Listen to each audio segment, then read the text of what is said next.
alegria cumprimentar você para a lição número 13 da nossa série de Efésios. Seja bem-vindo, obrigado pelas orações, obrigado pela recepção a este canal. Divulgue aos seus amigos, sempre é um prazer estar aqui com você. Estamos quase no final da nossa série. Se Deus permitir, na semana que vem estaremos terminando esta série com a lição de número 14. Nesse trimestre temos 14 lições. Então, a lição 13 é, como eu já disse na semana passada, o segmento, a continuidade da lição 12, que tratou da guerra entre o bem e o mal. Então, o apóstolo Paulo nos posiciona sobre a realidade da guerra, como estamos inserindo dela, e nessa semana vamos tratar um pouquinho mais das armas que o soldado cristão usa nesta guerra, né? Mas antes é bom a gente dizer que a gente não está sozinho na guerra. Alguns acham que eles estão sozinhos, que eles vão vencer Satanás sozinhos. Isso é impossível.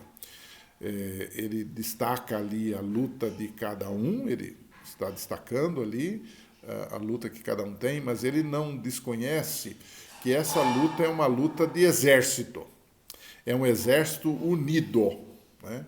O individualismo leva à derrota. E a descrição desta guerra em Efésios 6 é feita levando-se em consideração, primeiro, que essa é uma passagem que é o clímax de um livro que trata da igreja, que a igreja aqui é vista como um exército. E ele chama todos os cristãos à unidade em seu apelo por oração por todos os santos. E ele mostra que os poderes do mal, que ele descreve aqui, são descritos como contra a igreja e não contra um crente especificamente.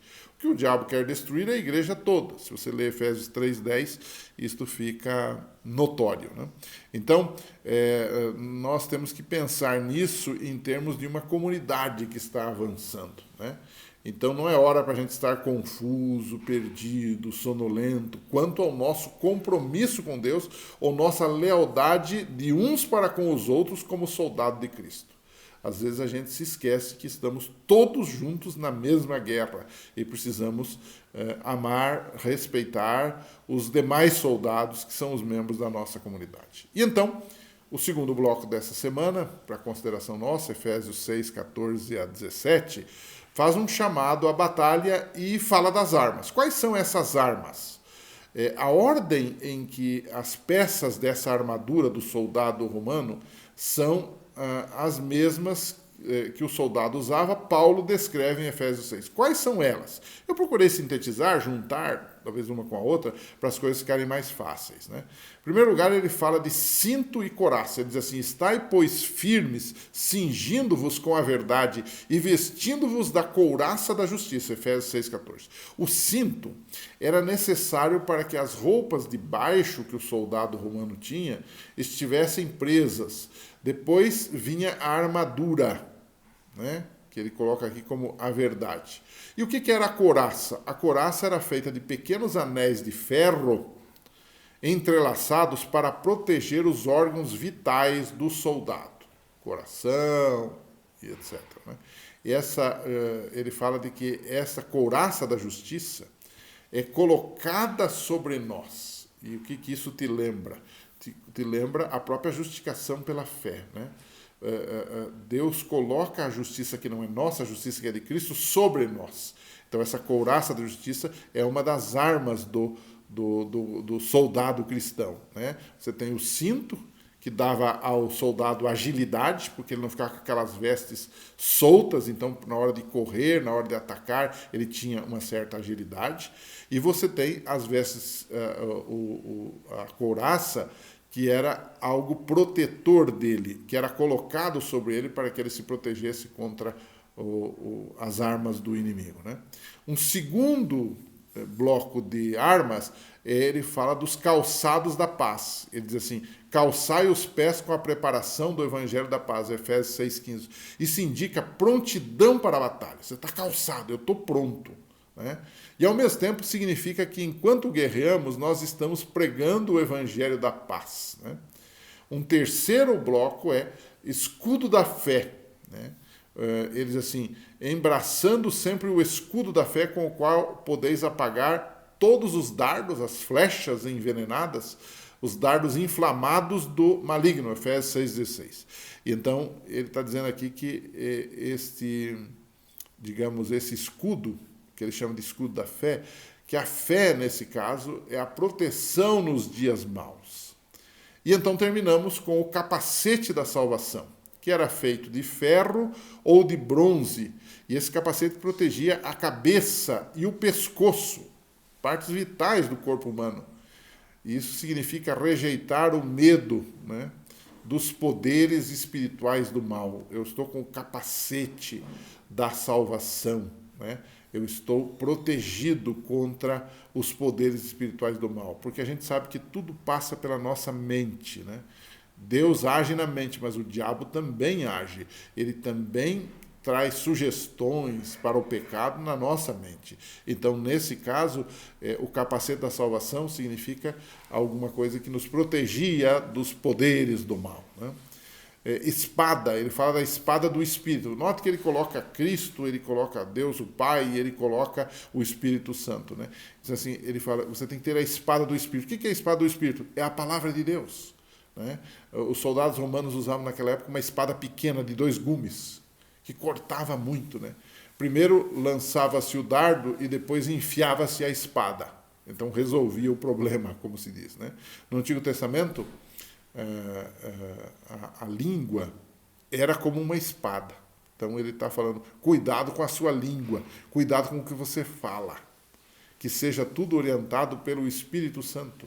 E já no Novo Testamento, a palavra é a palavra é a espada do Espírito, no dizer de Paulo. Então, para finalizar, Paulo então faz da oração uma extensão das imagens militares, dessas armas todas que ele coloca, couraça da justiça, espada do Espírito, e etc., cinto, né? Ele diz o seguinte, que a oração deve ser usada como um clamor a Deus no tempo de guerra, né? Isso nos lembra Josafá, lá em 2 Crônicas 20, né? Que no momento de uma batalha consultou, clamou ao Senhor, e Deus o ouviu, e ele foi vitorioso. Assim é a nossa vida também, né? Para a gente concluir, a gente precisa entender uma coisa. Nós estamos numa guerra. O grande conflito é uma moldura, eu digo que é um quadro, onde dentro desta moldura, ou dentro dela, se encaixam todas as outras doutrinas bíblicas. É interessante, uma coisa está entrelaçada com a outra, né? A verdade é que nós, nesta guerra, todos podemos ficar feridos em algum momento. E alguns chegam até a desertar e passar para o outro exército, que é o exército do mal. Que não aconteça comigo e com você. E aí vem uma pergunta provocativa, né? No final desta lição que tratou sobre o livro de Efésios, que tratou da igreja, né? Esse é um livro especialmente eclesiológico, né? A pergunta é, como a igreja, ou como igreja, o que nós estamos fazendo para ajudar os feridos nesta batalha espiritual? O que a gente tem feito? Às vezes, como igreja, nós abandonamos os feridos. Essa é a verdade. Nós não damos atenção a eles. E nós, às vezes, somos feridos e ninguém faz nada por nós. Essa é uma triste realidade, né? Um exército que abandona os seus soldados. A igreja não pode ser assim. Não foi isso que Jesus pregou. É interessante que mesmo antes de ir para o céu, Jesus disse para os discípulos, eu não vos deixarei órfãos, eu não vos abandonarei. É isso que ele está dizendo. Eu vou mandar o Espírito Santo para estar sempre com vocês. Eu não estarei aqui fisicamente, mas eu mandarei o Espírito Santo, que é o meu representante. Como igreja, o que estamos fazendo? Uma coisa para a gente conversar um pouquinho, não indo para o aspecto de críticas, mas um aspecto de constatação de realidades, para que isso nos ajude a gente diante de uma situação. Porque tudo tem a ver com atitude. Muitas vezes a gente até tem dó da pessoa, a gente até tem comiseração pela pessoa que está passando por uma luta, mas a gente não faz nada. Às vezes nem uma palavra, nem um sorriso, nem um tapinha no ombro, nem um momento de compreensão, que às vezes é só isso que a pessoa está querendo. Então, precisamos trabalhar um pouquinho esses aspectos práticos e termos a atitude correta nesse sentido. Um abraço. Semana que vem a gente volta para a lição 14 para encerrarmos essa nossa série dentro do livro de Efésios. Um abraço e até lá.